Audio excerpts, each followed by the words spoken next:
ప్రియమైన సహోదరి సహోదరుడా, ప్రభువైన యేసుక్రీస్తు వారి నామం పేరిట మీ అందరికీ శుభవందనాలు. మరి యొక్క శ్రేష్టమైన దినమును ప్రభు మనకు అనుగ్రహించినందుకు దేవునికి మహిమ కలుగును గాక. ప్రియులారా, ఎలా ఉన్నారు? ప్రభునందు ప్రార్థిస్తున్నారా?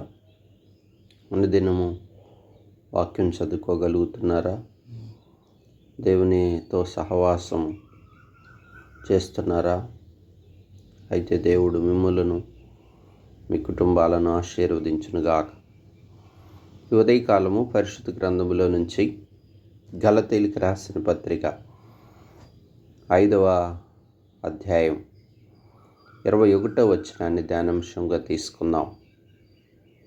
భేదములు, విమతములు, అసూయలు, మత్తతులు, అల్లరితో కూడిన ఆటపాటలు మొదలైనవి, వీటిని గూర్చి నేను మునుపు చెప్పిన ప్రకారం ఇట్టి వాటిని చేయువారు దేవుని రాజ్యమును స్వతంత్రించుకొనరని మీతో స్పష్టంగా చెప్పుచున్నాను. ఇది ఇక్కడ ఒక మాట రాయబడి ఉంది. దేవుని రాజ్యమును స్వతంత్రించుకొనరని మీతో స్పష్టంగా చెప్పుచున్నాను. ఇట్టి వాటిని చేయువారు అనగా ఇక్కడ పౌలు గలతీలో ఉన్న సంఘానికి చెప్తున్నాడు. అవును, మొదట మీరు ఆత్మానుసారముగా మొదలు పెడితిరి, తుదకు శరీరానుసారులైరి.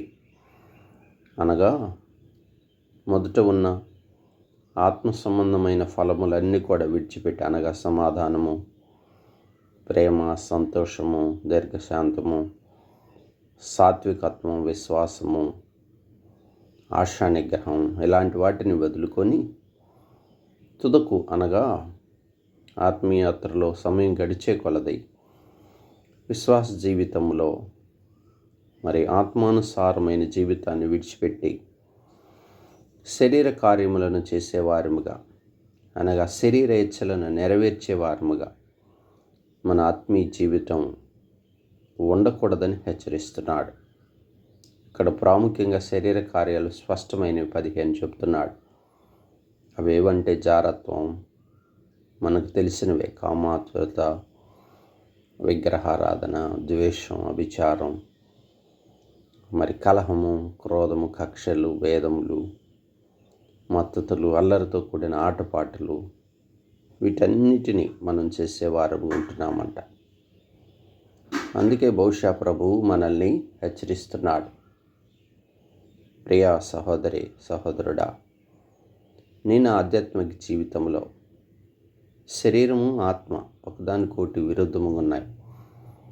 ఆత్మ చెప్పుచున్నది, ప్రార్థించమని చెప్తుంది, వాక్యం చదవమంటది, దేవుని కార్యాల్లో ఉండమంటది.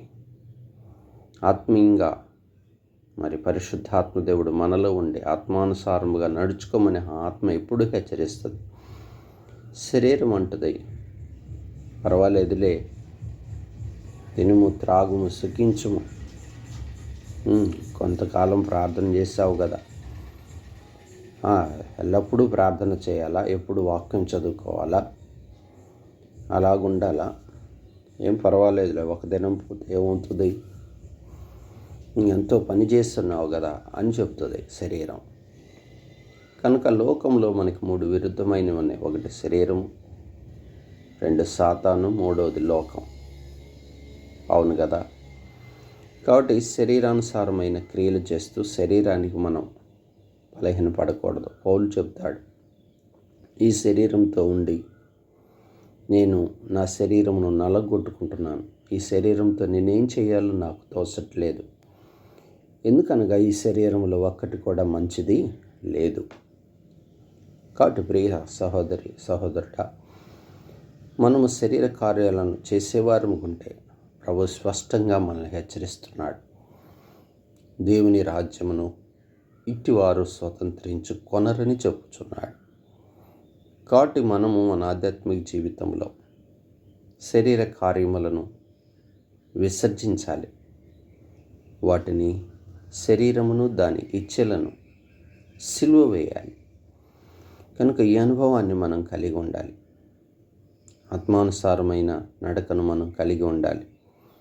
వృధాగా అతిశయపడుతూ లోకములో శరీర కార్యములను చేస్తూ మరి భౌతికంగా ఆరాధనకు వెళుతూ వాక్యం చదువుతూ ప్రార్థనా సమయం విశ్వాసం కొంత కలిగి ఉన్నప్పటికీ శరీరానుసారమైన జీవితాన్ని కనుక మనం కలిగి ఉంటే అనగా మరి అలాంటి అనుభవం మనం కలిగి ఉంటే శరీర సంబంధులుగా మనం జీవిస్తే అనగా లోక సంబంధమైన విషయాల్లో కూడా మనం ప్రత్యేకతను కలిగి ఉండక ఆచార భక్తిని నమ్మకార్థపు క్రైస్తవ జీవితాన్ని కలిగి శరీర ఇచ్చలను చంపక మనం బ్రతికితే ఒకరోజు తీర్పులోకి వస్తాం.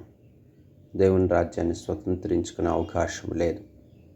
ప్రియుడా, మరి మన యాత్రా జీవితంలో మరి నీవు ఎలా ఉంటున్నావు? నీ ఆధ్యాత్మిక జీవితంలో కామం, అపవిత్రత, ద్వేషం, మత్సరతలు, అల్లరితో కూడిన ఆటపాటలు, పరలోక స్నేహం, ప్రత్యేకత లేని జీవితం, పరిశుద్ధాత్మ నింపుదల లేని జీవితం, ప్రార్థన విశ్వాస పరిమాణముల్లో మరి దాన్ని తక్కువ చేసుకుంటూ జీవించటం, విలువైన దేవునికి ఘనత లేని జీవితం, మనం బ్రతికి ఉండి కూడా సచ్చిన వారమే కనుక శరీర కార్యాలు నెరవేర్చే వారంగా ఉండకూడదని వాటిని సిలువ వేయాలని ఈరోజు ప్రభు హెచ్చరిస్తున్నాడు. ఈ అనుభవాన్ని మనం కలిగి ఉన్నాం. ప్రార్థన చేసుకుందాం. పరిశుద్ధుడా, ప్రేమ కలిగిన తండ్రి, మేము ఏమై ఉన్నామో అది కేవలం నీ కృపయే కదా. మొదట ఆత్మానుసారముగా ప్రారంభించబడి రక్షణ పొందిన దినాల్లో ఎంతో భయంతోనూ భక్తితోనూ మా జీవితం ఆత్మీయంగా కొనసాగి ఆత్మ నియమములో ఉన్నవారు కాలం గడుచున్న కొలది శరీరాలకు బలహీనపడిపోతూ శరీర ఆశలకు స్థావిస్తూ శరీర కార్యములు అయినటువంటి వాటిలో నెరవేర్పులోకి జీవిస్తున్నాం మేము. అందుకే సంఘమైన ప్రియబిడ్డలతో నాతో మీరు మాట్లాడటానికి ఇష్టపడ్డారు. పౌలు ద్వారా చెప్పబడిన మాట ద్వారా హెచ్చరిస్తూ వచ్చారు. మేము ఇటువాటిని చేసేవారు ఉంటే అనగా శరీర కార్యాలు సిలువ వేయక శరీర ఇచ్చలు నెరవేర్చుకునే వారు ఉంటే దేవుని రాజ్యాన్ని స్వతంత్రించుకునే అవకాశం లేదని మీరు హెచ్చరించినందుకు స్తోత్రాలు. వాటిని విసర్జించుటకు సహాయం చేయము. ఆత్మానుసారంగా నడుచుకునే కృప దయచేయండి. వెనకాల బిడ్డల భవిష్యత్తును దీవించండి. సంఘమును మీరు ఆదుకుని వ్యాధిగ్రస్తులను స్వస్థపరచము.